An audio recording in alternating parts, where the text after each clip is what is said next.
Is Paul calling in? Or? Paul Sullivan. Yes.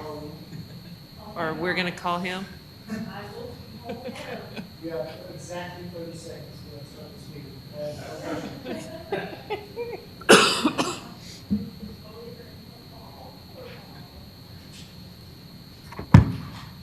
You just want to talk about his love rates.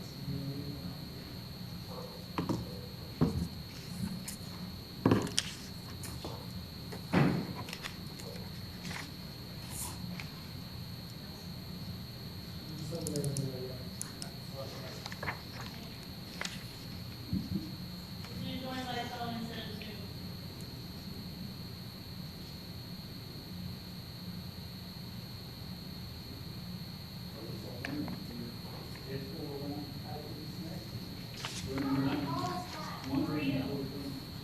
Do what? Yes, I'm gonna go ahead and put you on the microphone, okay? I'm sorry that I didn't set up the Zoom meeting. Wandering neighborhood. And one of them is Fort Branch. Someone called, There's only one dude.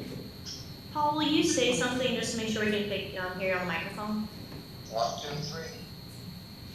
Yeah, that works. Okay, thank you, Paul.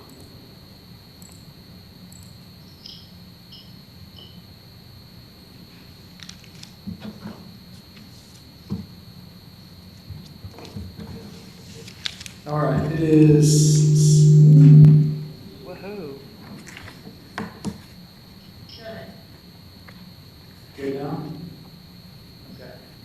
It is 6:01. We're calling to order the Wildlife Management Advisory Commission for September 21st. All commissioners are present except Paul Sullivan, who is dialing. Pledge allegiance.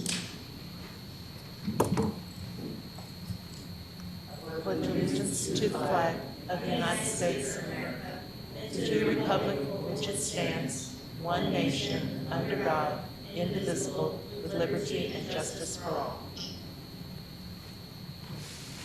Okay. I don't believe we have any citizen sign-ups. Nope, on here. Moving on to business items. 5A, which is approval of the minutes for the last meeting of August 17th, 2020.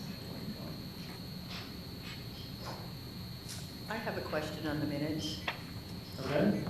and that is the level of specificity or detail that's allowed in the minutes. I've, on three different areas, since I wasn't at the meeting, I looked over the minutes when they got published, and it didn't give me much information. For instance, the commission discussed the wildlife reports, but it doesn't say what we discussed or if there was anything of note, even if to say that there's nothing of note. Nancy Kane updated the commission on the status of Oakville. Well, I wondered what the status was, you know, and I'm wondering if maybe you could answer if there's a reason why we can't put any detail in the minutes at all. Not detail, I don't want verbosity, but just a little bit more information on what was covered.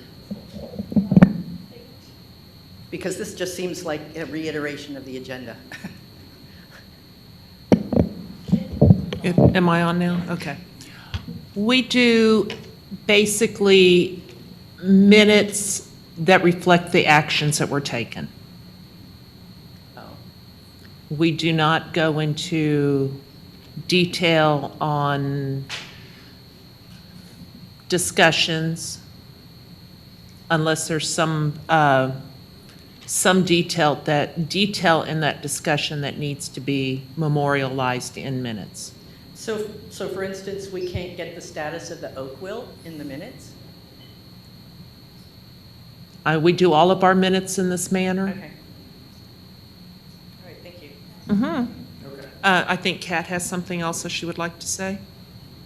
Another reason why these minutes are just action-based is because the meetings are live streamed now. So if residents did want to know exactly what was said, they could watch the live stream. And another thing is that, I can't remember exactly what meeting it occurred in, but city council did take action for minutes to be, action-based only. Perfect. So still looking for approval for those minutes. So moved. All right, I've got a, okay, so place 1 and place 5. I've got a second on the approval for the minutes. All in favor? Aye. Unanimous. All right, that motion is passed unanimously. Moving on to 5B, wildlife and wildlife incidents within the city of Garden Ridge. Questions, comments, concerns on B1?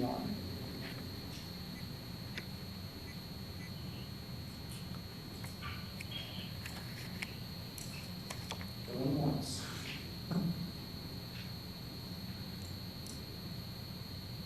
You do get these agendas in advance, folks.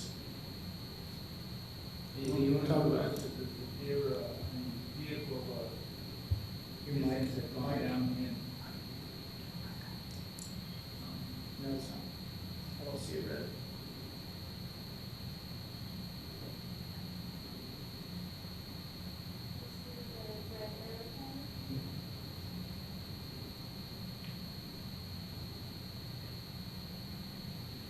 Well, while we're working on that, can I ask a question? Go ahead. Yes, ask away. I'm just wondering, I noticed there was a change in the doe fawn ratio. Are we talking about the Oh, incident one, or are we talking about the population one? Oh, we're talking, what are we supposed to be talking about? Wildlife incidents. Okay, So the sorry. ones on the screen right this second. Okay, No, you're good. I'm good. Okay. Anyone? Shannon? Sorry. No, I just for my own information, what is my? Mike? Yeah, no, it's not. I gotta create my class. There we go. There you go. It says 6 skunk dispatch at request of ACO. What does ACO stand for? Animal Control Officer. Oh, okay. Thank you. Any other questions, comments, concerns? All right. B2, local roads within Garden Ridge.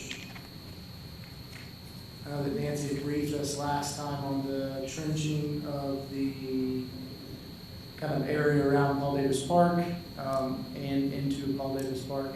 I assume that's, I know y'all were working on timing around that, but I think that was the only update we didn't get the last time around that. You kind of gave us the location with the map and all that. The location on the map, the red line is the proposed trench for this outbreak. It has not changed. Public Works Director is waiting to meet with one other vendor who does trenching and to obtain a quote from him. After we get that, then we will be ready to proceed according to when they could come out and begin trenching.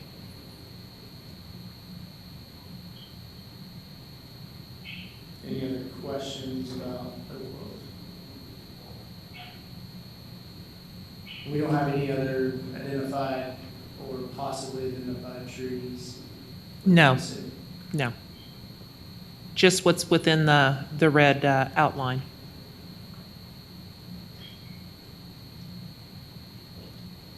All right, moving on.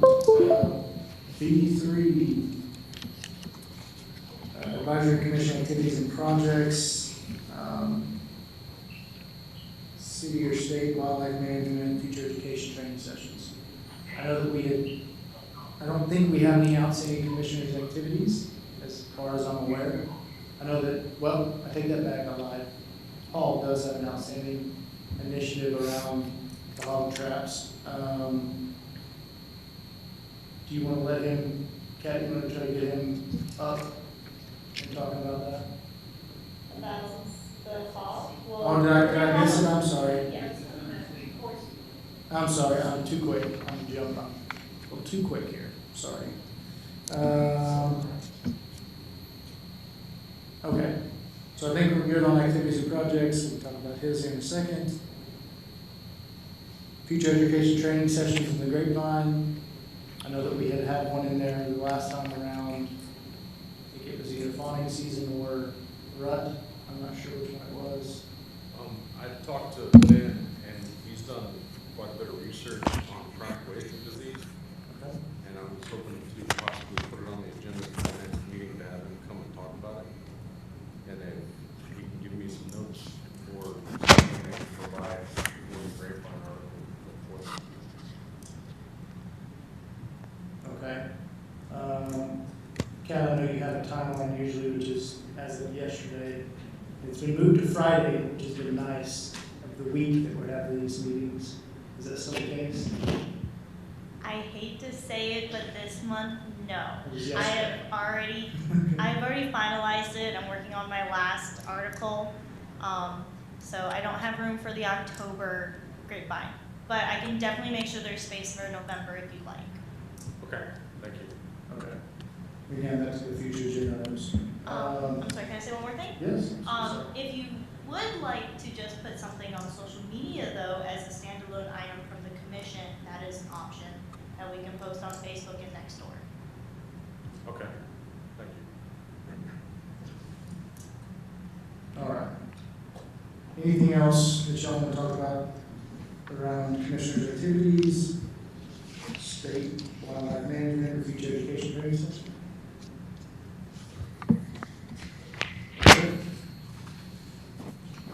Meeting updates and reports, items applicable to Wildlife Management Advisory Commission at the September City Council meeting. I was detained with burns, and I was not available for that meeting, so I assume Ms. Swint can give us some updates. I don't believe we had anything other than saying, No, we just, I can't tell what this is doing, just brought the council up to speed on that the deer counts were happening and how many and generally when. perfect. Okay. All right, so when I jumped the gun earlier, we can go to C1, which is feral hog management. Discuss and make possible recommendation on purchasing equipment for hog traps. So, I'll turn it over to Mr. Sullivan if he has we'll see how well this comes over the phone and over the microphones, but we can,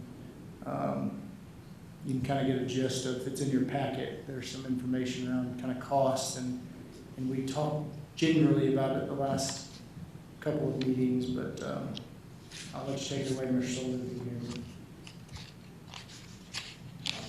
Commissioner Sullivan, are you there? Yeah, Okay. I'm getting about every fourth word. Oh, okay, I apologize. Chair Krasinski is ready for you to discuss the recommendation for the hog trap purchasing. Okay, I had been speaking with Eric. He chose the two gates that would work best with the hog traps that we have. The recommendation for 4 cameras is based on the recommendation by the company that makes the gates, which suggests that one camera be facing out so you can tell if hogs are still coming in before you trap the gate. I think that's a pretty complete recommendation, and it would fit his needs for both traps.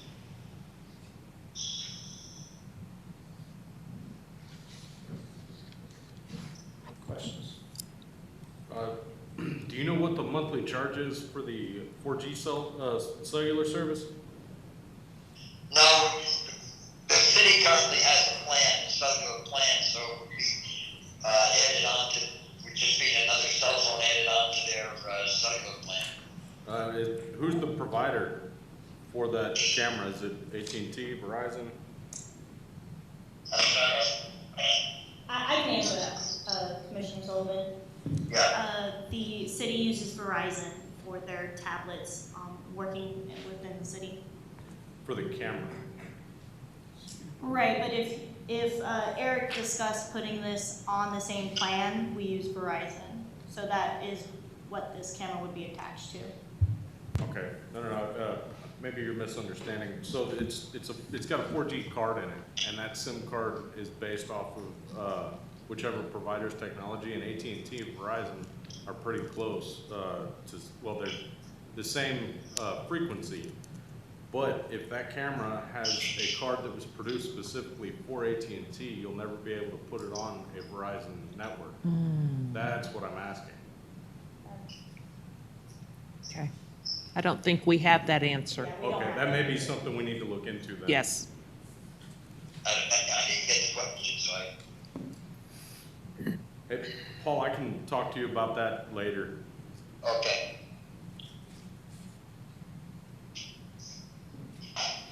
That's all I have.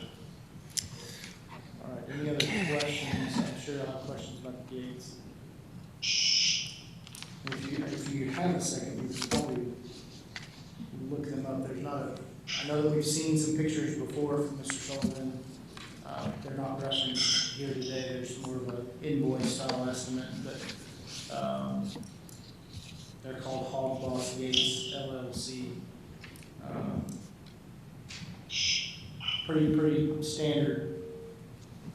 standard, I guess, automatic gate, if you will. There you go. Aren't they the ones he already talked to Eric about, that they both decided were the ones that would work for what we need? Yeah, they are. And I, just from a visual perspective, so that you can see what it is, your cat brought it up on the screen here, so you can kind of see what these things are made out of. You know, they've got an automatic kind of deliver. I mean, they've got a remote trigger system that enables the gate to either drop or swing open. I'm not sure which one that one is, but uses cellular technology as well to be able to activate said gate. So this is a process. Like this is, I think y'all were here for some of those discussions around how we. I think Mr. Sullivan gave us a video a month or two back around kind of how to do this, right? It's unfortunately a time issue, meaning it takes time to get those, they call sounders or large groups of pigs into those traps, right? So it's not just an overnight, hey, we've got a hog problem, we can take care of it in a day, it's a solution. But I think from an ongoing perspective, having these deployed would be good for the city, right? I think everyone, I don't think there's a person in the city that would say, let's not trap hogs. Well, I mean, there may be a few, but I think the vast majority would say trap hogs, right? There is no regulation around it. And, you know, we can trap them year-round, 24/7, nights, weekends. So, yeah. Any other questions about this equipment? And we are looking for a recommendation today. Yes, could I just have a clarification? So the price of 2,800 plus is for both gates? That's correct. Okay. $1,300 a piece, roughly, Okay. plus tax. And then also, we need to buy, 4 cameras at $150 a piece, that's 600. And then about $70 worth of batteries, because it's all in here. That would be 4 data plans for the cameras plus the data plans for the gates. I just don't know that comes out of our budget necessarily. Right? That's probably a different line item for operational expenditures via the city. I don't know if I'm talking crazy numbers. It seems logical. It would come out of your budget. Okay. There's your answer. But again, I don't think it's not negligible money, right? Money's money, but in the grand scheme of things, it's you're talking about $20 to $40 a month per camera, and then probably $20 to $40 per month on those gates. Right, I just would like to know everything we're getting into. Yes, sir. I just just don't think we're probably not gonna have the answers to if you're looking to make a recommendation today, the city council, we're probably not gonna have that answer on, here's how much the data plan is gonna be for those devices. But I would say that could probably be rectified by the time I have to go to city council and make the recommendation.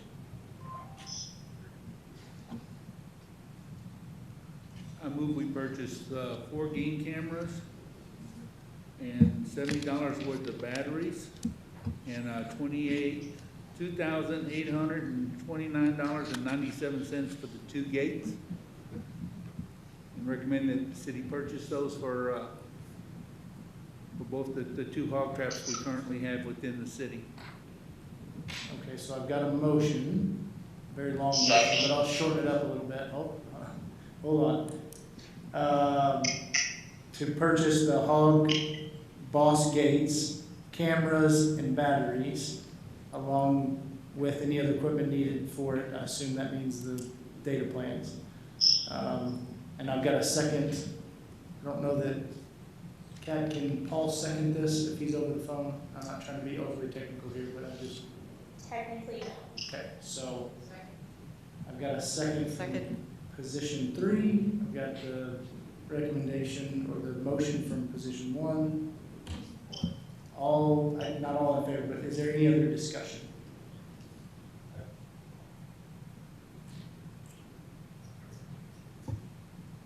Well, I don't think it's advisable to move forward with purchasing yet until we know that the equipment will work on the data plan that the city has. Otherwise, we purchase it and we can't use it, can we return it? I mean, it's Amazon, I think you can return just about anything to them. But I would say most of those are I've dealt with most of those trail cameras, and they're all kind of universally, they have a universal SIM card, which means they can take whatever data plan you put on traditionally. I'm not saying that one, because I don't know specifically, but Right. I've never had a problem with those. I have had one that was Verizon only that wouldn't transfer over, but the technology may have advanced. I just think we need to ask that question before we get stuck with equipment that we can't use. Well, if Mr. Lohman recommended we purchase these, I imagine he would know whether it would work with the city's plan. Does he know what plan we're on? Pardon me? Does he know what plan we're on? If he knows what plan we're on, then I would think he would, because I mean, I'm sorry, I can't speak for Yeah. Eric Wilman in regards to knowing that. Can we make a contingent motion, that once this is verified, that these are compatible, that the purchases be made? I mean, the motion is the motion right this second, so there is no. I'll rescind my motion. She'll rescind her second. Okay, so I've got a rescinded motion now. We'll make it, my motion, original motion, contingent upon that the cameras will be, will work with the beta plan that the city currently has. Okay. second. So, Yes. so I've got a motion from position, hold on, Paul.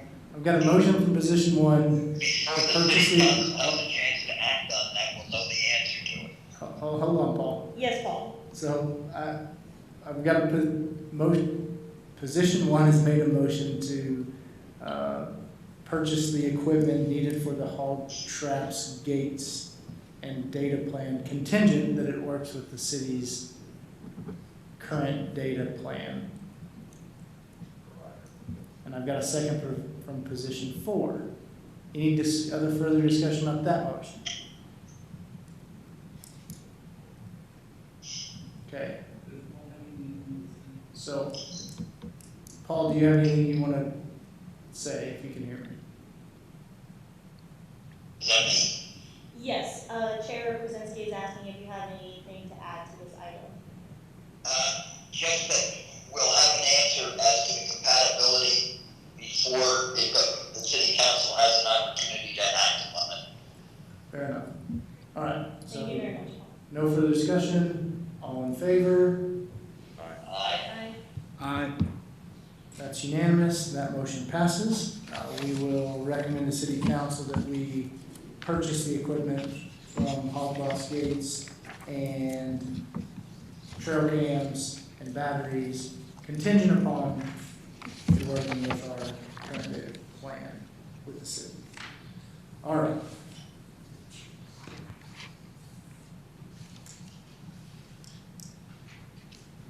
All right, so deer management program, review deer counts, including Texas Parks and Wildlife population summary and recommendation. So our wildlife biologist is here today. If he wants to, if he can come up and just give us a quick overview, if that's okay. And then we can pepper him with a few questions after he's done. Thank you, for being here. Much appreciated. No problem. Good afternoon, or evening, I guess it is now. So, got all three of the counts completed and done.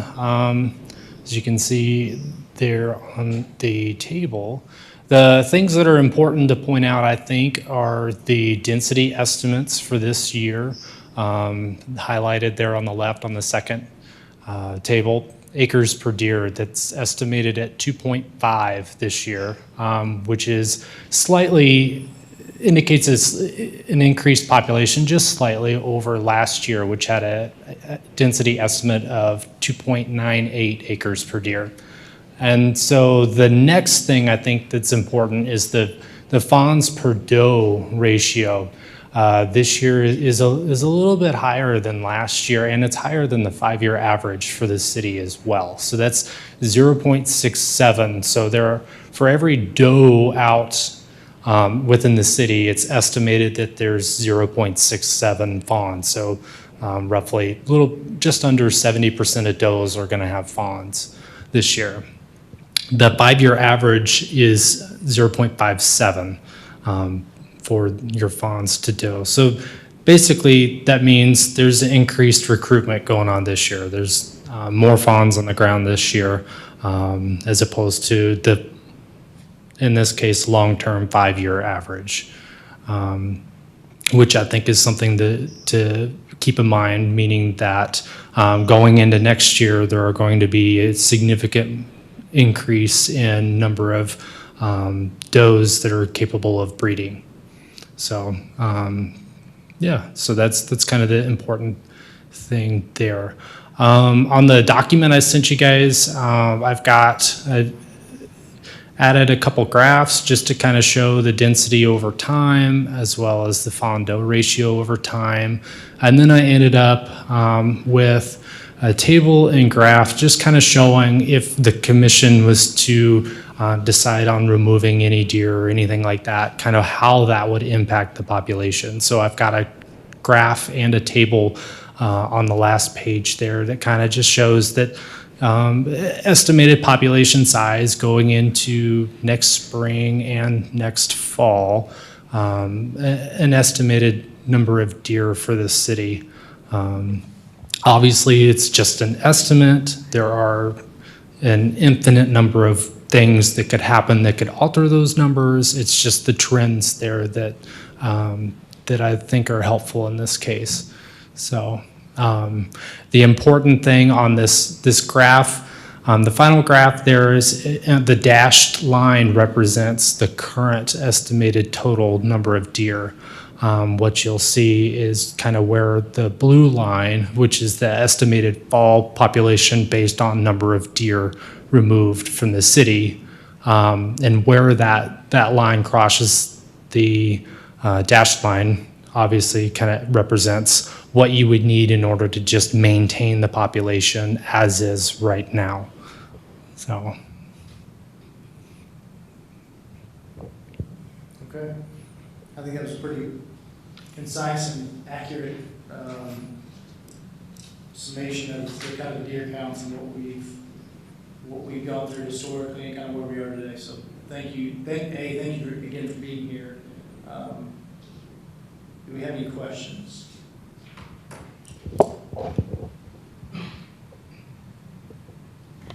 I've got one real quick. You said there was just a slight increase in density. And we did not remove any deer last year. Can we draw any conclusions from that? Nothing really set in stone. There could be a whole bunch of things, but some things I think of, because obviously when I saw that, you kind of think about, okay, this kind of makes sense. There were no deer removed, but it was only a slight increase. So there's a lot of things that could be involved with that. The number one thing is the fawn crop last year was lower than the average. So less fawns were born last year, became of breeding age this year. It kind of makes sense in that mind to me. I don't have the numbers from, the deer incidents from like the last year to this year. Whenever I was making that could potentially have something, some sort of explanation for that. There's also, how many deer have moved in and out of the city. Typically, I would think of that as it's going to stay somewhat constant year to year, but then this is why I love wildlife science. There's always another thing that could be involved. So it depends on precipitation, depends on, kind of, you can think of it, it could probably provide some sort of answer. So to know for sure would be pretty tough. Well, I think we've been looking at the monthly animal services report, and just because we had less people on the road between March and now, I don't remember, we talked about in June that there was a high, like 25 deer incidences, but I know we talked about what happened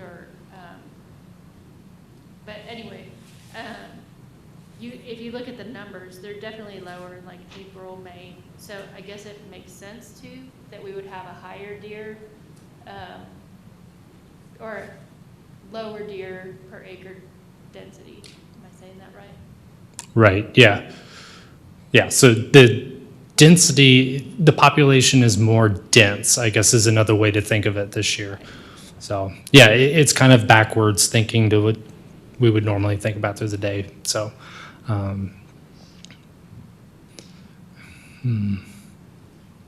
think in June with the 25 deer incident of a carcass pickup, a lot of those were fawns. That's what I believe we heard. anecdotally, that's what I observed out on the road on the counties myself. A lot of fawns this year. I would also be interested, you don't need to bring it up, but another thing that could potentially bring more light would be previous years' data. But again, with this year, with so many people off the road between March, April, and May, it would be really tough to draw any kind of conclusions based on that. I mean, this would be normal for you'd see a somewhat slight population increase from a reduction in a trapping effort, right? This is not an uncommon, like, rarely do you see the population go down when you have less trapping. So I'm not saying that those two are correlated wholly, but as you take less deer out of the population, you're going to see an increase in density or acres per deer. Yep. Or deer per acre, I don't know what that is. But I have an off the subject of this deer count question that I've been mulling around in my brain. There's been some movement across different cities within our region, Bexar County and in Comal County, around deer ordinances and feeding deer. What is the state's position, or do you know what the state's position is on feeding deer? I know that we have an ordinance here that prevents people and fines people for feeding deer. But does the state have a position on feeding wild animals? Deer in general? In these urban settings, it's generally recommended not to be feeding white-tailed deer. There are a number of reasons, and we've got some publications that are out for folks to see. Kind of the summary of that is that we think, for example, feeding deer corn, right? Corn is you could think of it as junk food for deer. So it does not provide them with the natural nutrition that they need. And there are several different types of illnesses that deer can get based off of just eating corn in certain circumstances. So I've seen and observed deer that have died from eating corn in settings. They've got a very, so whitetail deer are ruminants. Their digestive system is very complex, and it relies on certain bacteria to help break down food source. And that bacteria can slightly alter over an extended period of time, but not in a short period of time. So if they're used to eating, like the great example is, think of a traditional area that has winter and 4 seasons. When it gets into winter time, when there's no green vegetation available, they're eating browse, sticks, twigs, things like woody vegetation. So their stomachs have altered to digest this food, and then going into spring and summer where they're eating more forbs and more green material, their digestive system has changed to be able to digest that. So that's one thing. If you change it too quickly, obviously, that doesn't happen with every deer that eats corn, things like that, but it is a risk, and it does happen. The other thing, the big thing, is the spread of various diseases. Is an important thing in these cities where deer congregate to eat the pile of food. They can spread parasites, which is something that's very commonly seen in this area. Sometimes you'll see some of the real skinny, like 1.5-year-old deer. They'll be really skinny. There's not really a really good explanation. A lot of times when we've had one of those that's died, and we kind of take a look at that, there's a lot of parasites in those deer. So so there's a number of reasons why it's generally not recommended to feed. So, That's a great answer. and I can provide that publication if you guys are interested in that. That would be So- great. I think we have it likely, but if you would like to resend it, that'd be great. I know there's been some changes to some ordinances within other cities that allow particular kinds of feed to be given to deer. I don't know that we're on that path. I just want to understand what the state's position was on it, so that makes sense. Just hopping back to deer carcass removal per year, I do have that number. 2019, there were 114. 2018, 157. 2017, 176. And 2016, 161. So I look at that right now, you've got 97 before the ruts hit this year. 114 last year and 150 the year before.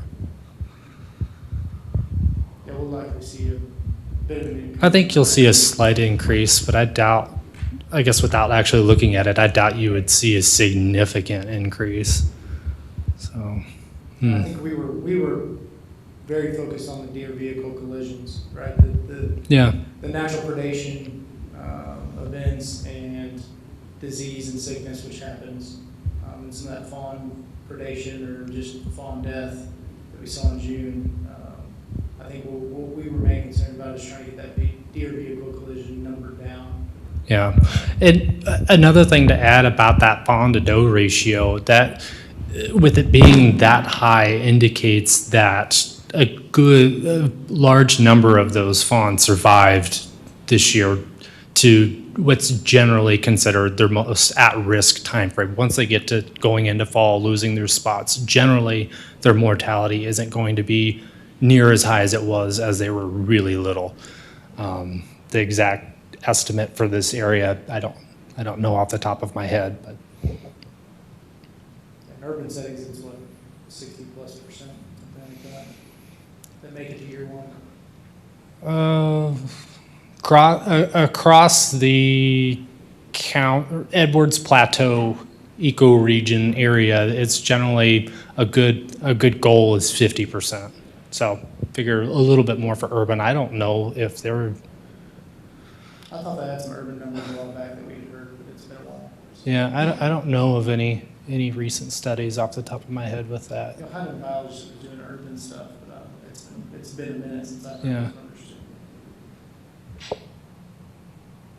Any other questions?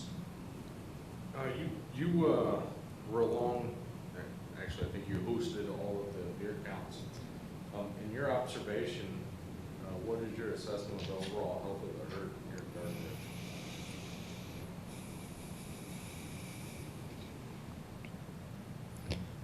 Gardner? I expected.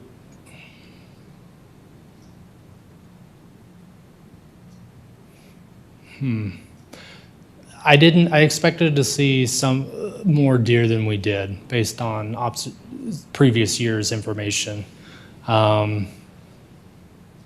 In terms of overall health of deer, I don't recall seeing a ton of deer that I thought to my head, that one looks ill or that one looks, malnourished. I do remember seeing, I guess, what I expected out of that for this type of setting, and it makes sense based on the count. Generally, what you would see at 2.5 acres per deer, again, your guys' written management plan has a recommendation of trying to achieve 5 acres per deer. And the region generally, we're recommending to landowners anywhere from 8 to 12 acres per deer. And that is, I guess, going back to that's going into an estimated carrying capacity, biological carrying capacity for this region. So the vegetation that's first ate by white-tailed deer, once that's gone, then they're eating, the next least desirable food source. With a high density, deer are going to be competing with each other in order to get proper nutrition. So in that case, there's you run the risk of deer not being able to get proper food. But I guess I didn't see anything that was outrageously concerning to me, I guess. Yeah. It would be, from a scientific standpoint, it would be interesting, and I've thought about this a little bit, but I don't know how to execute it yet, to do some necropsies on deer that get hit by cars to assess conditions. You could look at certain parameters like bone marrow, fat on certain organs that kind of assesses the actual health of the animal, not just kind of observationally what you're looking at. But again, I don't know how to execute that. So maybe something to think about going forward. With the fawn doe percentage being what it was, I think we talked about, like, right before we were gonna do the counts, we were wondering if the health of the does would make a higher percentage of fawns because That plays a role. multiple births. Yeah, that plays a role, and that is part of the reason why you're seeing some does right now look super thin. This is kind of that time frame where they've had fawns nursing for a really long period of time, many months. So, and that's a huge tax on an animal, especially in an urban setting where they don't have as much access to native food sources. So it's kind of just an additive thing. So, yeah, so that definitely plays a role.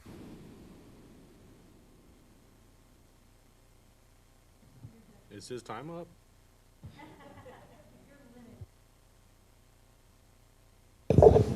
Oh, there it goes. Okay. I guess it thought I needed a break.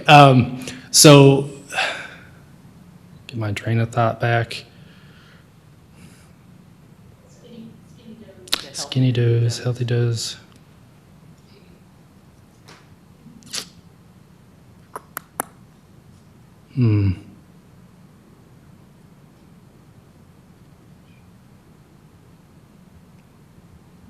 I can't say I'm having a senior moment, but yeah, so does this time of year that have had fawns, I really cannot remember what I was going to say. I think it would be, like, because I don't know that I've ever seen something as like a resident of Garden Ridge on what the deer actually do eat. I mean, I know they eat my plants, and I know, you know, there's deer proof, and any landscaper who comes in says nothing is actually deer proof because they smell something new. But I think that would be some beneficial education that we can pass on, Mm-hmm. because I don't know what Yeah. it is that, you know, that is actually good for them Yeah. to be eating. We're a little bit monocultured, so we have typically live oaks that sprout some type of leafy plant that they eat. They eat forbs. They eat people's plants, but they're typically after leafy things, right? And that can be anything really. So- They do eat, but Think of like your wildflowers. That's what he means by forbs. Weeds, I guess, is another way a lot of people call them. Those are a good way to think of that as little protein packs for deer. They don't typically eat grass. They will eat some certain grasses whenever it's fresh, popping out of the ground and bright green, but after it's grown to any size, they can't digest that. And then the other thing is they'll eat live oak and certain types of trees and shrubs and things like that. yeah, with our St. Augustine, there's just like St. Augustine. Most people have a manicured lawn. They don't let weeds grow in their yards. So there's not a great, other than people feeding them, and when it rains, some live oak, plants coming up from the roots or whatever they come up from. There's really not a lot for these deer to eat, to be honest.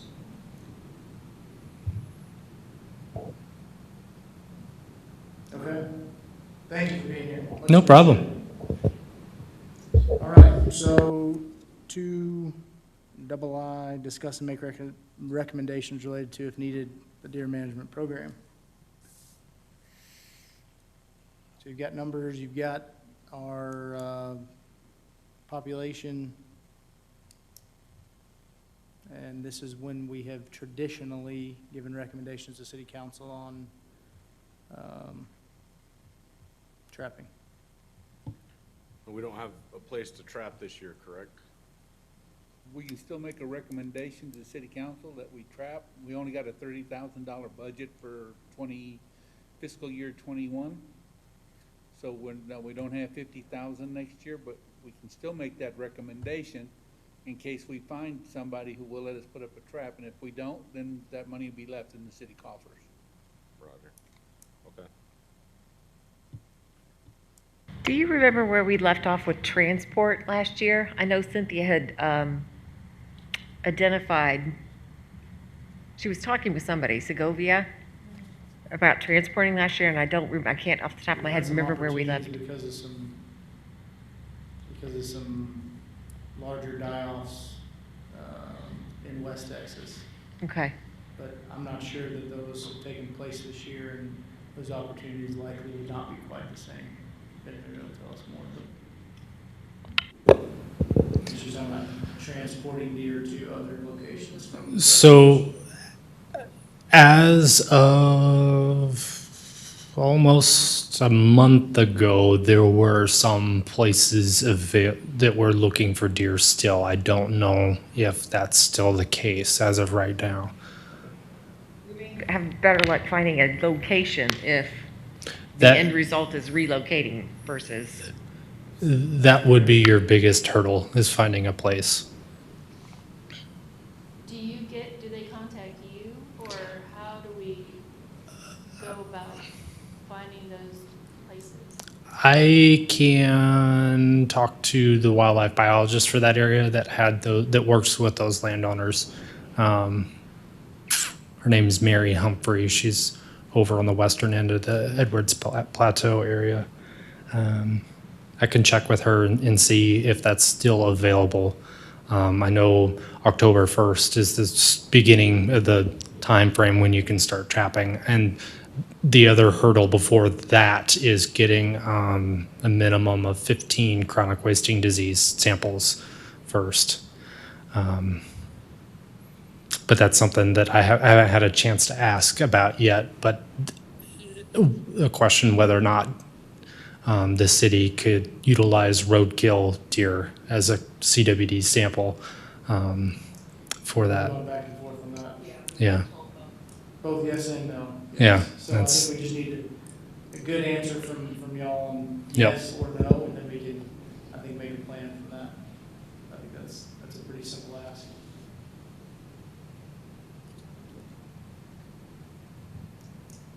I'll make a motion that we recommend to city council that we trap deer this coming year, 2021. And within our budget, was looking to try to translocate the deer to other locations if at all possible. Okay, so I've got a motion to trap deer in fiscal year 2020 and well, I guess it'd be fiscal year 2020 and 2021. And transport if possible. Is there a second? Second. I've got a second from position 4. Any further discussion on this motion? Do we need a specific number? That's a good point. Do we need a specific number?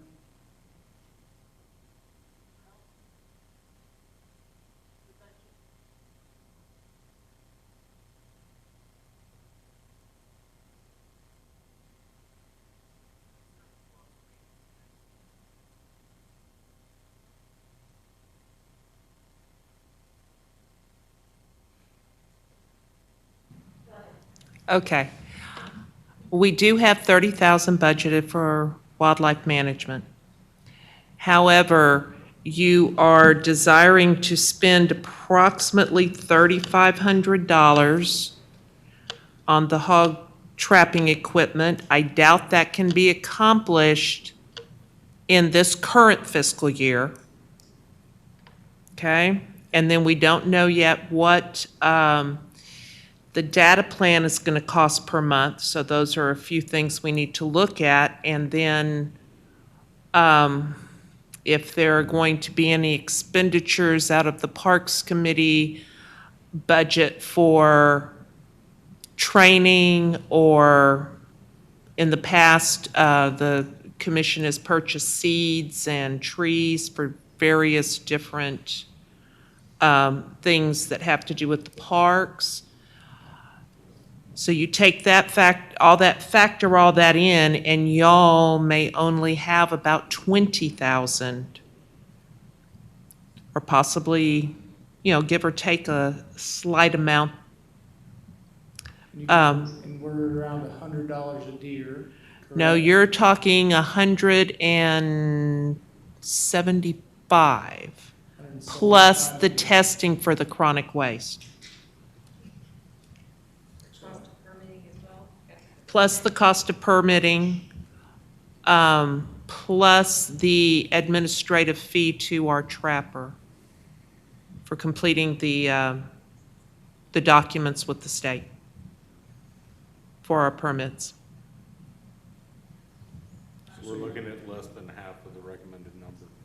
Okay. Yep. So, the recommended number, you meaning from what would keep us as a stable population, not necessarily a recommendation from Texas Parks and Wildlife, but that is what they're saying is, he To maintain. highlighted it in here, he said this is not a recommendation, it's just additional population information for the city. Meaning, if we stay the same, our population stayed the same, we'd have to we'd have to trap 300 deer, is what that presentation articulated. Correct, but didn't the motion cover it with, trapping within our budget? Within our budget. Yep. I mean, if that's all, that was the question that was proposed, it's just a discussion, so I'm just making sure y'all have the discussion. So So what- I've got a motion for within budget, yes, to trap deer, that's correct. And you've got a second. So if we want to put a number, you can. It may, I don't know how city council is going to say, well, how many, but that's a valid question from a councilwoman. Well, I think we could say, since we've already said budget, we have a recommendation from our survey on how many they recommend. So within the budget, up to that number of what they recommend. Okay, fair enough. All right, any further discussion on this motion?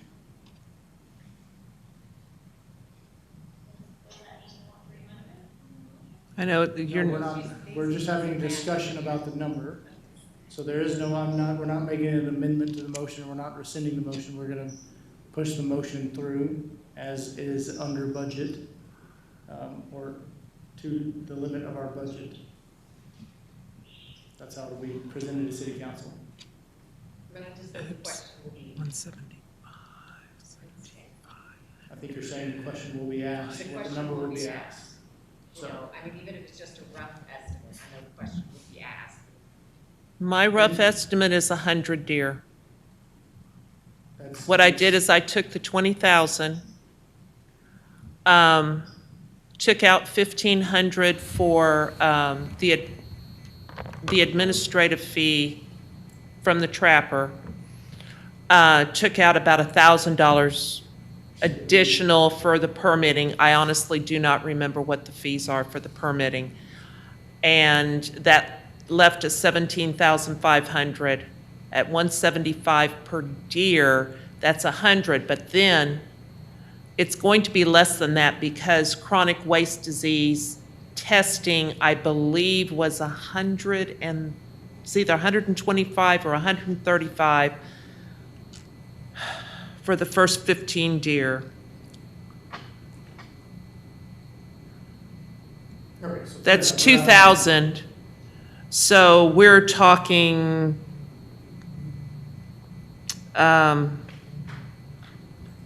less than 100 deer. Okay. Any other discussions on that? Any amendments to the motion? I believe it all falls within the, of how much our budget is. And the city will, they will terminate when we run out of money. We're not looking to take out, I know we can't do 300, so. Any And other then we still discussion? have to find somebody who let us use their land to trap deer on.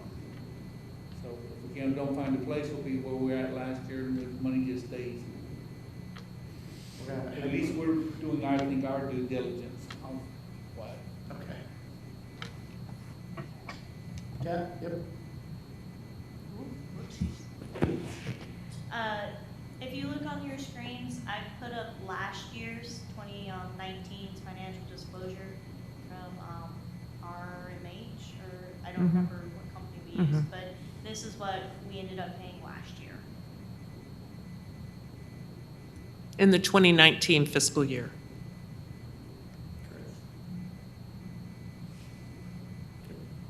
All right. Any other discussions? Any other amendments? Anything changes you want to make? Okay, so we have a motion to trap deer within our budget for fiscal year 2020. I've got a second. All in favor?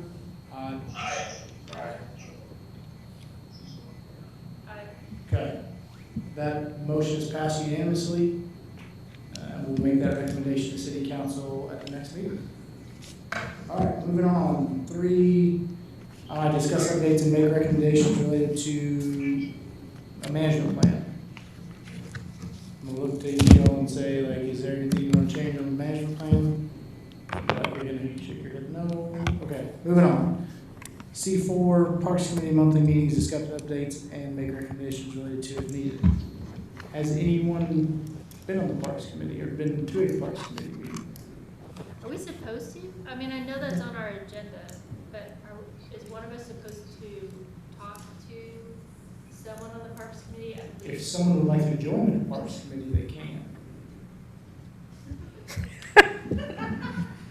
Just to know if we needed to look at their minutes, if that was part of our. No, I don't think it's necessarily part of the charter, it's just, we do work with them from time to time, especially about the next line item, but, I think the consensus is if anybody would like to be on the Parks Committee, they'd be welcome to having one of our members just from. Yeah, I think you can attend without having to become a member. Yes, or Just you drop can in. actually, yes. Yeah, I'm not saying yeah. you have to be a member, I'm just saying, if you'd like to be one, great, if you want to attend the meetings, great. And frankly, they just had their first in-person meeting a couple weeks ago. They've been doing everything online or via email, other than just like the three core people who have met in person, but the general group just met recently. Big bonfire at the park is what it is. Right. And I can tell you the only update that I really know that they talked about, what we talked about in council is a scout kind of fits 4 and 5. We approved an Eagle Scout project for a trellis and some benches by the Butterfly Meadow. So we'll have a scout working on those. Great. I think that segues is nicely into C5, which is Butterfly Meadow discussed dedicating and renaming, make a possible recommendation to City Council about renaming the Butterfly Meadow Garden, whatever you want to call it. I will say this, we likely would need to discuss this with the Parks Committee as a good faith thing, right? If we're going to recommend this, I think attending their meeting or going to them and saying, hey, this is what we'd like to do would be a good maybe next step or first step. But I know that it was up for discussion, so we can discuss it at your leisure. I think just because Commissioner Segovia pushed it and really was the one that got that to happen, I think that makes sense to change the name for her, and I would be happy to go talk to the Parks Committee about if that's where we want to go. I'd be happy to go talk. Okay. And just a heads up, I don't know how far they've gotten on it, but at one point they were talking about formalizing some kind of naming process. I'm not sure where it stands on that, but It's a I'm not sure. 14-page essay. At least 2 pages of like things like, Well, I already have 12, so okay. I'll just Well, no, I think that'd be a good next step for them. Just talking with the committee and seeing what they've got. I think they were willing to dedicate some things or change the names on some pavilions or whatever. I'm sure there's a process for that, or just something we need to talk to them about. Any other discussions about C5? I can agree that I think naming that after Commissioner Segovia would be appropriate, since she pretty much took that on and, you know, got all the work done and planted the seeds and did all the legwork to get it, you know, processed. So I find that I don't have a problem with that. Matter of fact, I'm very much in favor of that. Good. I do look in favor of that. This is the reason, just outline. All right. Do we know when the next Parks Committee meeting is? Lisa, do you know that? I don't know. Or I can look it. I don't know when it is. All right. Moving on, C6, ordinance 210. Do we need to make a motion on that? No, we just That's go like talk our to, recommendation to take to the Parks Committee? no, we just go talk to the Parks Committee and then come back, and if they are agreeable, then we get a verbal or written, communication from them and say, yes, that sounds good, and then I think we can make a recommendation to City Council. That seems like a extra step. I think it is probably an extra step, it's Okay. just It's what we need to do. yeah. We don't want to make Parks Committee mad. I don't want them on my tail. What about yours? Anyway, all right, so C6, ordinance 210. We have some expiring terms coming up, September 30th, 2020 for Commissioner Dr. Minor Williams, Commissioner Bipper, and Commissioner Drickta. So we're looking likely for recommendation for consideration of reappointment. for each of those individuals with motions for each individual person. So, oh, sorry, no, I'm blind. That's the way we've done it before. Make a motion for each individual. If everyone agrees to it, you can make it a collective motion. My mistake. It's okay. All right, so we've got expiring terms coming up for these three folks on my left.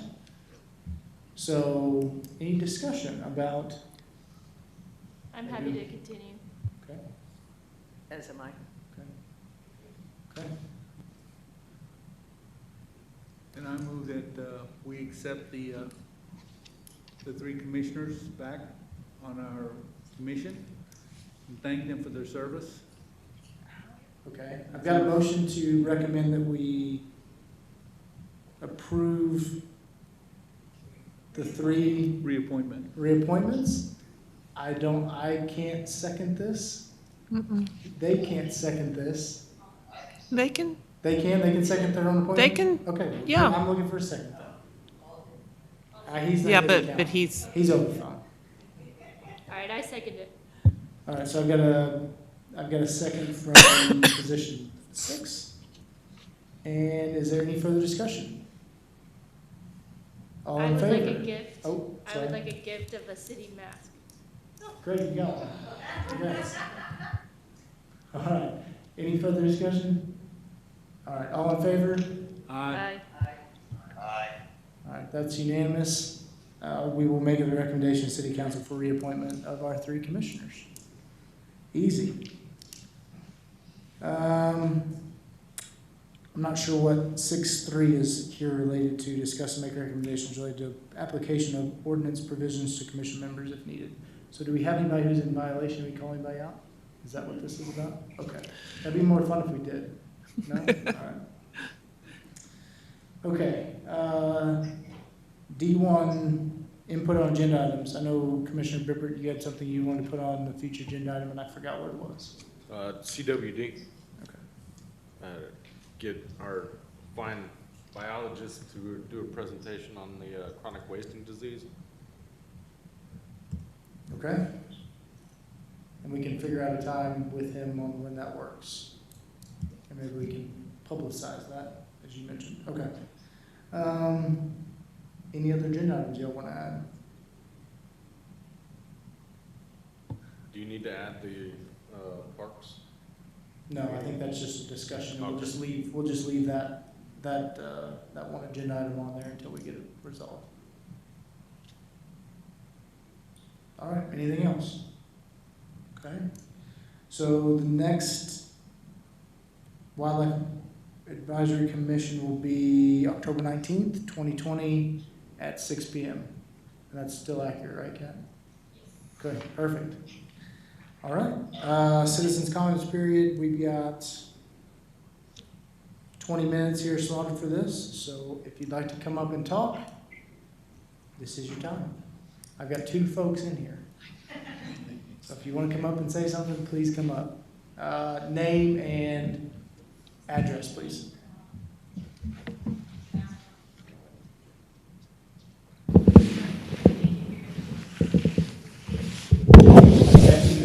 Got it. Jesse Deaver, my address is 21430 Forest Water Circle in Garden Ridge. So we're new here, newly moved here. We love the area. We love a lot of things about it. We love the deer as well. I'm not educated on the deer issue, but I've talked to a number of my neighbors who are probably more educated than I am, or not, I don't know. But anyway, just one recommendation listening to you tonight, right? If this is an annual issue and there appears maybe annually there's an opportunity to relocate deer, I think people would be much more agreeable to that in the community if they knew each year you would look to relocate. So if relocation happens the same time every year, is there a process that could be put into place to where we could do all the work so that we would be prepared for relocation at the time, right? Because now, as I listen to the gentleman here, there's really not any time viable to look at relocation. That would be my only suggestion to the group. Thank you. Thank you. All right. Anybody else want to come up? Going once, going twice? All right. That adjourns our meeting at 7:09. Thanks for coming.